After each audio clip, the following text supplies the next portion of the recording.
ಉಪಚಾರ ನೀವು. ಓಂ ನಮಃ ಶಿವಾಯ. ಪ್ರತಿ ವರ್ಷದಂತೆ ಈ ವರ್ಷವೂ ಸಹ ಸಹಸ್ರ ಲಿಂಗಾರ್ಚನೆ ಒಂದು ಕಾರ್ಯಕ್ರಮ ನಮ್ಮ ಶಿರಾ ಟೌನ್ನಲ್ಲಿ ನಡೀತಕ್ಕಂಥದ್ದು. ಇದು 14 ವರ್ಷ ಕಳೆದುಬಿಟ್ಟು 15ನೇ ವರ್ಷ. ಶೈವರಥಗಳಲ್ಲಿ ಮಹಾಶಿವರಾತ್ರಿ ವಿಶೇಷವಾದದ್ದು. ಎಲ್ಲ ಋತುಗಳಿಗೂ ಈ ಶಿವರಾತ್ರಿ ವ್ರತರಾಜ ಅಂತ ಹೆಸರು. ಅಂದರೆ ಶಿವರಾತ್ರಿಗೆ ವ್ರತರಾಜ, ಎಲ್ಲ ವ್ರತಕ್ಕಿಂತ ಶ್ರೇಷ್ಠವಾದದ್ದು ಶಿವರಾತ್ರಿ ಅಂತ ಶಾಸ್ತ್ರದಲ್ಲಿ ಹೇಳುತ್ತೆ. ಸ್ಕಂದ ಪುರಾಣದಲ್ಲಿ ಮತ್ತು ಶಿವಪುರಾಣದಲ್ಲಿ ಉಲ್ಲೇಖವಾದಂತೆ ಬ್ರಹ್ಮ, ವಿಷ್ಣು, ಇಂದ್ರ ಮೊದಲಾದ ದೇವತೆಗಳು ಶಿವ ಪೂಜಾ ಫಲದಿಂದ ತಮ್ಮ ತಮ್ಮ ಪದವಿಗಳನ್ನು ಪಡೆದರು. ಹಿಂದೆ ಪುರಾಣ ಕಾಲದಲ್ಲಿ ನಾವೆಲ್ಲ ಕೇಳಿರ್ತೀವಿ, ಋಷಿ ಮುನಿಯವರೆಲ್ಲನೂ ಶಿವನ ಕುರಿತೇ ಒಂದು ತಪಸ್ಸು ಮಾಡ್ತಿದ್ದರು. ಅದೇ ರೀತಿಯಾಗಿ ಲಕ್ಷ್ಮೀ, ಸರಸ್ವತಿ, ಶಚಿ ದೇವಿಯರು ಸಹ ಶಿವ ಪೂಜಾ ಫಲದಿಂದ ತಮ್ಮ ಆ ಒಂದು ಪದವಿಯನ್ನು ಪಡೆಯುತ್ತಾರೆ. ಪೂರ್ವಜನ್ಮ ಕೃತಂ ಪಾಪಂ ವ್ಯಾಧಿ ರೂಪೇಣ ಪೀಡೆಯತ್ತಂತ. ಅಂದರೆ ಜನ್ಮದಲ್ಲಿ ಯಾವ ರೀತಿ ನಾವು ಒಂದು ಮಾಡಿರ್ತೀವೋ ಕರ್ಮಗಳು ಗೊತ್ತಿರಲ್ಲ. ಈ ಜನ್ಮದಲ್ಲಿ ಒಂದು ಶಿವರಾತ್ರಿ ದಿವಸ ಶಿವನ ಆರಾಧನೆ ಮಾಡೋದರಿಂದ ನಮ್ಮ ಕಷ್ಟ ಕಾರ್ಪಣ್ಯಗಳು ಮತ್ತು ವ್ಯಾಧಿಗಳೆಲ್ಲ ನಿವಾರಣೆ ಆಗುತ್ತೆ ಅಂತ ಹೇಳಿ ಶಾಸ್ತ್ರದಲ್ಲಿ ಹೇಳುತ್ತೆ. ಅದೇ ಥರ ಓಂ ನಮಃ ಶಿವಾಯ ಎಂಬ ಪಂಚಾಕ್ಷರಿ ಮಹಾಮಂತ್ರವು ಮಹಾಪಾತಕ ನಾಶನವಾಗಿರುತ್ತದೆ. ಅಂದರೆ ಓಂ ನಮಃ ಶಿವಾಯ ಇದು ಮಹಾಪಾತಕ, ಯಾವುದೇ ಒಂದು ಪಾತಕಗಳನ್ನು ನಿವಾರಣೆ ಮಾಡ್ತಕ್ಕಂಥದ್ದು. ಜೊತೆಗೆ ಸಪ್ತಕೋಟಿ ಮಹಾಮಂತ್ರಗಳಿಗೆ ಶಿರಸ್ಥಾನ ಅಂತ ಹೇಳುತ್ತೆ. ಅಂದರೆ ಓಂ ನಮಃ ಶಿವಾಯ ಸಪ್ತಕೋಟಿ ಮಹಾಮಂತ್ರಗಳಿಗೆ ಶಿರಸ್ಥಾನ, ಅಂದರೆ ತಲೆಭಾಗ ಇದ್ದಾಗೆ ಓಂ ನಮಃ ಶಿವಾಯ ಮಹಾಮಂತ್ರವು. ಈ ಮಹಾಮಂತ್ರವನ್ನು ವಸಿಷ್ಠಾದಿ ಬ್ರಹ್ಮ ಋಷಿಗಳು, ನಾರದಾದಿ ದೇವತೆಗಳು, ರಾವಣ ಮೊದಲಾದ ರಾಕ್ಷಸರು, ಚಿತ್ರರಥ ಮುಂತಾದ ಗಂಧರ್ವರು, ವಿದ್ಯಾಧರರು, ಗರುಡರು, ಸಿದ್ಧರು ಮತ್ತು ಎಲ್ಲರೂ ಸಹ ನಿತ್ಯವೂ ಶಿವ ಪಂಚಾಕ್ಷರಿ ಮಂತ್ರವನ್ನು ಜಪವನ್ನು ಮಾಡಿ ತಮ್ಮ ಒಂದು ಸಾಧನೆಯನ್ನು ಮಾಡಿರ್ತಕ್ಕಂಥದ್ದು. ಅದೇ ರೀತಿ ಈ ಶಿವಪೂಜೆಯಿಂದ, ಲಿಂಗಗಳ ಪೂಜೆಯಿಂದ ಅಸಾಧ್ಯವನ್ನು ಸಾಧಿಸಬಹುದಾಗಿರುತ್ತದೆ. ಅಂದರೆ ಈ ಶಿವಪೂಜೆ ಮಾಡೋದರಿಂದ ಯಾವುದು ಸಾಧ್ಯವಿಲ್ಲವೋ ಅದನ್ನು ಸಾಧ್ಯ ಮಾಡ್ತಕ್ಕಂಥ ಅವಕಾಶ ಈ ಲಿಂಗಾರ್ಚನೆಯ ಒಂದು ಶಿವಪೂಜೆ ಲಿಂಗಾರ್ಚನೆಯಿಂದ ಫಲ ಸಿಗುತ್ತದೆ. ಅದೇ ರೀತಿಯಾಗಿ ಈ ಸಹಸ್ರಲಿಂಗಾರ್ಚನೆ ಕಾರ್ಯಕ್ರಮ 14ನೇ ವರ್ಷ ಕಳೆದುಬಿಟ್ಟು ಪೂರೈಸಿ 15ನೇ ವರ್ಷಕ್ಕೆ ಒಂದು ಪಾದಾರ್ಪಣೆ ಆಗಿದೆ. ಈ ಕಾರ್ಯಕ್ರಮವು ಲಕ್ಷ್ಮೀ ವೆಂಕಟೇಶ್ವರ ಕಲ್ಯಾಣ ಮಂಟಪದಲ್ಲಿ ನಡೆಯಲಿದೆ. ಹುತ್ತದ ಮಣ್ಣಿನಿಂದ ಮಾಡಿರುವಂತಹ ಲಿಂಗಗಳನ್ನು ತಯಾರಾಗಿವೆ. ಈ ಲಿಂಗಗಳನ್ನು ರಾಧಮ್ಮನವರು ಪ್ರತಿ ವರ್ಷದಂತೆ ಈ ವರ್ಷವೂ ಸಹ ಲಿಂಗಗಳನ್ನು ನಮ್ಮ ಸಮಿತಿಗೆ ಕೊಡುಗೆಯಾಗಿ ಕೊಟ್ಟಿರ್ತಾರೆ. ಪೂಜೆಗೆ ಯಾವುದೇ ರೀತಿಯ ಒಂದು ಶುಲ್ಕ ಇಲ್ಲ. ಅದೇ ರೀತಿಯಾಗಿ ಪ್ರತಿ ವರ್ಷವೂ ಸಹ ಸಹಸ್ರಲಿಂಗ ಅರ್ಚನೆ ಕಾರ್ಯಕ್ರಮದಲ್ಲಿ ಆರಂಭಿಕವಾಗಿ ನಮ್ಮ ಶಿರಾ ಪಟ್ಟಣದ ನಾಗರಿಕರು ಭಾಗವಹಿಸುತ್ತಿದ್ದರು. ಅದೇ ರೀತಿಯಾಗಿ ದಿನ ಕಳೆದಂತೆ ನಮ್ಮ ಹೊರ ರಾಜ್ಯ ಮತ್ತು ಹೊರ ಜಿಲ್ಲೆಗಳಿಂದಲೂ ಸಹ ಭಕ್ತಾದಿಗಳು ಬಂದು ಈ ಕಾರ್ಯಕ್ರಮದಲ್ಲಿ ಪಾಲ್ಗೊಳ್ತಾ ಇದ್ದಾರೆ. ಅದೇ ರೀತಿಯಾಗಿ ಈ ಭಕ್ತಿ ಶ್ರದ್ಧೆಯಿಂದ ಆಚರಿಸಿದ ಪರಿಣಾಮ ಅವರ ಜೀವನದಲ್ಲಿ ಒಳ್ಳೆಯತನ ಕಂಡಿದ್ದಾರೆ. ಅದೇ ರೀತಿಯಾಗಿ ಅನೇಕ ಉನ್ನತ ಅಧಿಕಾರಿಗಳು ಸಹ ಈ ಕಾರ್ಯಕ್ರಮದಲ್ಲಿ ಭಾಗವಹಿಸಿ ವಿಶೇಷವನ್ನು ಫಲವನ್ನು ಹೊಂದಿದ್ದಾರೆ.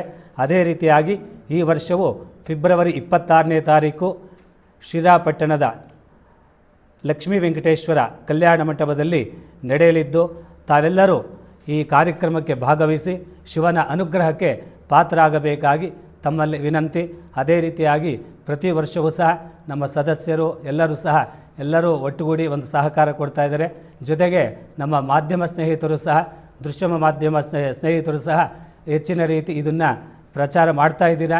ಇದೇ ರೀತಿಯಾಗಿ ಈ ವರ್ಷವೂ ಸಹ ತಮ್ಮ ಪ್ರಚಾರದಿಂದ ಹೆಚ್ಚಿನ ರೀತಿ ಜನಗಳು ಬರುವಂತಾಗಿ ಅವರ ಕಷ್ಟ ಕಾರ್ಪಣ್ಯಗಳು ಸಹ ದೂರವಾಗಲಿ ಅಂತ ಹೇಳಿಬಿಟ್ಟು ಈ ಲೋಕ ಕಲ್ಯಾಣಾರ್ಥವಾಗಿ ಮಾಡುವಂತಹ ಈ ಕಾರ್ಯಕ್ರಮ ನಮ್ಮ ಶಿರಾನಗರಕ್ಕೆ, ನಮ್ಮ ರಾಷ್ಟ್ರಕ್ಕೆ, ನಮ್ಮ ದೇಶಕ್ಕೆ ಎಲ್ಲ ರೀತಿಯೂ ಒಳ್ಳೆತನ ಉಂಟು ಮಾಡಲಿ ಅಂತ ಹೇಳಿಬಿಟ್ಟು ಶಿವನ ಒಂದು ಅನುಗ್ರಹ ನಮ್ಮ ಲೋಕಕ್ಕೆ ಸಿಗಲಿ ಅಂತೇಳಿ ನಾವು ಈ ಪ್ರಾರ್ಥನೆ ಮಾಡ್ತಾ ಇದ್ದೀವಿ.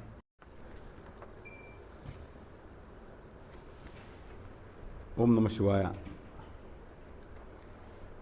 ಶ್ರೀ ಶಂಕರ ಸಹಸ್ರಲಿಂಗರಾಜ ಲಿಂಗಾಚರಣೆ ಸಮಿತಿ ಶಿರಾ ಇದರ ವತಿಯಿಂದ ಕಳೆದ 14 ವರ್ಷದಿಂದ ಸಹಸ್ರಲಿಂಗಾಚರಣೆ ಕಾರ್ಯಕ್ರಮ ಯಶಸ್ವಿ ನಡ್ಕೊಂಡ್ಬರ್ತಾ ಇದೆ. ಈ ಉದ್ದೇಶ ಶ್ರೀ ಡಾಕ್ಟರ್ ಸುರೇಶ್ ಶಾಸ್ತ್ರಿ ಅವರು ಕಳೆದ 14 ವರ್ಷದಂತೆ ಎಲ್ಲ ಸ್ನೇಹಿತರು ಒಳಗೊಂಡು ಒಂದು ಕಮಿಟಿ ರಚನೆ ಮಾಡಿದ್ರು. ಈ ಕಾರ್ಯಕ್ರಮ ಒಳಗೊಂಡನ ಈ ಉದ್ದೇಶ ಏನಪ್ಪ ಅಂತ ಅಂದರೆ, ಈ ಎಲ್ಲ ಸಾಮಾನ್ಯ ಕುಟುಂಬದವರಾಗ್ಬೋದು, ಉಳ್ಳವರಾಗ್ಬೋದು, ಒಂದು ಪೂಜೆ ಮಾಡಬೇಕು ಅಂದರೆ ಒಂದು ಯಕ್ಷ ಪ್ರಶ್ನೆ ಶುರು ಆಗುತ್ತೆ. ಈ ಮನೇಲಿ ಮಾಡೋದಕ್ಕೆ ಸುಮಾರು ಖರ್ಚು ವೆಚ್ಚ ಬರುತ್ತೆ. ಆಮೇಲೆ ಎಲ್ಲರೂ ಕರಿಬೇಕು, ಮಾಡಬೇಕು. ಇದರಿಂದ ಫಲ ಸಫಲಕ್ಕೆ ಕಾರಣ ಆಗಲ್ಲ. ಅದಕ್ಕೆ ಒಗ್ಗೂಡಿಸ್ಬಿಟ್ಟು ಒಂದು ಹಾಲಲ್ಲಿ ಮಾಡೋಣ ಅಂತೇಳಿ ಒಂದು ಚಿಂತನೆ ಮಾಡಿ ಶುರು ಮಾಡಿ 14 ವರ್ಷ ತುಂಬಿ 15 ವರ್ಷ ಬಿತ್ತು. ಇದರಿಂದ ನಾವು ಪ್ರತಿ ವರ್ಷವೂ ಆ ಸಹಸ್ರಲಿಂಗಾಚರಣೆ ಮುಗಿಯೋ ಸಮಯದಲ್ಲಿ ಸುಮಾರು ಜನ ಬಂದು ಸುರೇಶ್ ಶಾಸ್ತ್ರಿ ಅವ್ರನ್ನ ಭೇಟಿಯಾಗಿ ಮಾತಾಡ್ತಿರ್ತಾರೆ. ಸ್ವಾಮಿ, ಕಳೆದ ವರ್ಷ ನಾನು ಪೂಜೆ ಕೂತ್ಕೊಂಡಿದ್ದೆ, ನನ್ನ ಮಗಳದು ಮದುವೆ ಸೆಟ್ ಆಯಿತು, ನಮ್ಮ ಮನೆ ಕಟ್ಟಬೇಕಂತ ಅರ್ಕೆ ಓದ್ಕೊಂಡಿದ್ದೆ, ಅರ್ಕೆ ಆಯಿತು, ಅರ್ಕೆ ಪೂರ್ಣ ಉಂಟು, ನಮ್ಮ ಮಗು ವಿದ್ಯಾಭ್ಯಾಸ ಆಯಿತು ಅಂತೇಳಿ ಸುಮಾರು ಜನಕ್ಕೆ ಫಲ ಸಫಲ ಆಗ್ತಾಯಿದೆ. ಇದನ್ನು ಇನ್ನೂ ಹೆಚ್ಚಿನ ರೀತಿಯಾಗಿ ನಮ್ಮ ಸಿರಾ ನಗರದ ಜನತೆಯರು ಈ ಲೋಕ ಕಲ್ಯಾಣಕ್ಕೋಸ್ಕರ ಏರ್ಪಡಿರುವ ಸಹಸ್ರಲಿಂಗಾಚರಣೆಯನ್ನು ಅಲ್ಲಿ ಪಾಲ್ಗೊಂಡು ಇದು ಫಲವನ್ನು ಪಡೆದು ಎಲ್ಲರಿಗೂ ಒಳ್ಳೆಯದಾಗಬೇಕು ಅಂತೇಳಿ ಕೇಳ್ಕೊಳ್ತೀನಿ. ಮಾತು ಮುಗಿಸ್ತೀನಿ. ನಮಸ್ಕಾರ.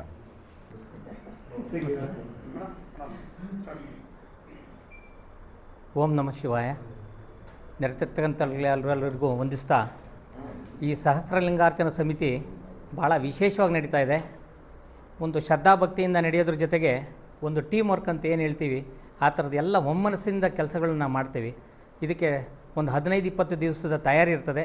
ಎಲ್ಲ ಕೆಲಸ ಕಾರ್ಯಗಳನ್ನು ಬಿಟ್ಟು ಕೂಡ ಅಲ್ಲಿ ಒಂದು ಕೆಲಸಕ್ಕೆ ಇದು ಮಾಡ್ತೀವಿ. ಕಾರಣ ಇಷ್ಟೇ, ನಮ್ಮ ದೇಶ, ನಮ್ಮ ರಾಜ್ಯ ಮತ್ತು ನಮ್ಮ ಊರು ಎಲ್ಲನೂ ಸುಭಿಕ್ಷವಾಗಿರಲಿ ಅನ್ನೋ ಒಂದೇ ಕಾರಣಕ್ಕೆ ನಾವು ಇಲ್ಲಿ ಒಂದು ಕಾರ್ಯಕ್ರಮನ ಹಮ್ಮಿಕೊಳ್ಳೋದು. ಹೆಚ್ಚಿನದಾಗಿ ನಾವು ಹೇಳ್ಬೇಕಂದ್ರೆ, ಇಲ್ಲಿ ಜಾತಿ ಒಂದು ವಿಚಾರ ಆಗಲಿ ಅಥವಾ ಅಧಿಕಾರದ ವಿಚಾರ ಆಗಲಿ ಯಾವುದೇ ಥರದ ತಾರತಮ್ಯ ಇರೋದಿಲ್ಲ. ಎಲ್ಲರೂ ಒಂದೇ ಈಕ್ವಲ್. ಬಂದವ್ರ ಹತ್ರ ಯಾರ ಹತ್ರನೂ ಫೀಸ್ ಕೂಡ ನಾವು ತಗೊಳ್ಳೋದಿಲ್ಲ, ಯಾವುದೇ ಥರ ಶುಲ್ಕ ಇರೋದಿಲ್ಲ. ಅವರು ಏನಾದರೂ ಅಕಸ್ಮಾತ್ ದೇಣಿಗೆ ಅಂತ ಏನಾದರೂ ಕೊಡೋದಾದರೆ ಒಂದು ಹುಂಡಿ ಇಟ್ಟಿರ್ತೀವಿ, ಅದನ್ನು ದೇವಸ್ಥಾನದ ಒಂದು ಕಾರ್ಯಕ್ರಮಗಳಿಗೆ ಬಳಸ್ಕೊತೀವಿ. ಬಿಟ್ಟರೆ ಇಚ್ಛೆಯಿಂದ ಇದಕ್ಕೆ ಯಾವುದನ್ನು ಬಳಸ್ಕೊಳ್ಳೋದಿಲ್ಲ ನಾವು. ಸೊ ಈ ಥರ ಒಂದು ಕಾರ್ಯಕ್ರಮಗಳು ಮಾಡ್ತಾರೆ ಅಂದರೆ ಎಷ್ಟೋ ಜನ ಯಶಸ್ಸನ್ನು ಕಾಣಿಸಿದ್ದಾರೆ. ಈ ಯಶಸ್ಸಲ್ಲಿ ನಾನು ಕೂಡ ಒಬ್ಬ ಇದರಲ್ಲಿ ಒಂದು ಫಲಾನುಭವಿ ಆಗಿದ್ದೀನಿ ಅಂತೇಳಿ ಹೇಳೋದಕ್ಕೆ ನಾನು ಇಷ್ಟಪಡ್ತೇನೆ. ಈ ಕಾರ್ಯಕ್ರಮಕ್ಕೆ ಇನ್ನೊಂದು ಹೆಚ್ಚಿನದಾಗಿ ಹೇಳ್ಬೇಕಂದ್ರೆ, ಪ್ರತಿ ವರ್ಷ ನಾವು ರಿಕ್ವೆಸ್ಟ್ ಮಾಡ್ತೀವಿ, ಆದಷ್ಟು ಜಾಗ್ರತೆ ಬಂದು ನಿಮ್ಮ ಸೀಟ್ಗಳಲ್ಲಿ ಕೂತು ಒಂದು ಪೂಜೆ ಕಾರ್ಯಕ್ರಮ ಟೈಮ್ ಟು ಟೈಮ್ ನಿಗದಿ ಮಾಡಿರೋ ಟೈಮಿಗೆ ಬನ್ನಿ ಅಂತ. ಬರ್ತಾ ಇಲ್ಲ, ಯಾವಾಗಲೂ ಪೂಜೆ ಸ್ಟಾರ್ಟ್ ಆದಮೇಲೆ ಬರ್ತಾರೆ ಅಥವಾ ಇನ್ನೊಂದು ಟೈಮಿಗೆ ಬರ್ತಾರೆ. ದಯವಿಟ್ಟು ಆ ಥರ ಬೇಡ. ಇನ್ ಟೈಮಿಗೆ ಬಂದರೆ ನಾವು ಅದು ಒಂದು ಪೂಜಾ ಕಾರ್ಯಕ್ರಮ ಮುಗಿಸೋದಕ್ಕೆ ಈಸಿ ಆಗ್ತದೆ. ಮನೆಗಳಿಗೆ ಪ್ರಸಾದ, ಉಚಿತವಾದ ಪ್ರಸಾದ ಇರ್ತದೆ, ಅದನ್ನು ತೊಗೊಂಬಿಟ್ಟು ಮನೆಗಳಿಗೆ ತಲುಪೋದಕ್ಕೂ ಅನುಕೂಲ ಆಗ್ತದೆ. ಲೇಟಾಗಿ ಪೂಜೆ ಸ್ಟಾರ್ಟ್ ಆದರೆ ಲೇಟ್ ಆಗೋದ್ರಿಂದ ದಯವಿಟ್ಟು ಒಬ್ಬರಿಂದ ಎಲ್ಲರಿಗೂ ತೊಂದರೆ ಆಗೋದು ಬೇಡ. ಸೊ ಆದಷ್ಟು ಜಾಗ್ರತೆ ಬಂದು ಪೂಜಾ ಕಾರ್ಯಕ್ರಮಗಳಲ್ಲಿ ಭಾಗವಹಿಸಬೇಕಂತೇಳಿ ತಮ್ಮಲ್ಲೆಲ್ಲರಲ್ಲೂ ಮನವಿ ಮಾಡ್ಕೊತೇನೆ. ಈ ತಲಕಾಡು ಕ್ಷೇತ್ರದಲ್ಲಿ ವಿಸರ್ಜನೆ, ಈ ಲಿಂಗಗಳನ್ನು ವಿಸರ್ಜನೆ ಮಾಡಲಾಗುತ್ತದೆ. ಪ್ರತಿ ವರ್ಷವೂ ಸಹ ಒಂದೊಂದು ಪುಣ್ಯಕ್ಷೇತ್ರಗಳಲ್ಲಿ ಬಿಡ್ತಾ ಇದ್ವಿ. ಈ ರೀತಿ ತಲಕಾಡು ನಲ್ಲಿ ಕಾವೇರಿ ನದಿ, ಪುಣ್ಯ ನದಿಯಲ್ಲಿ ವಿಸರ್ಜಿಸಲಾಗುತ್ತದೆ.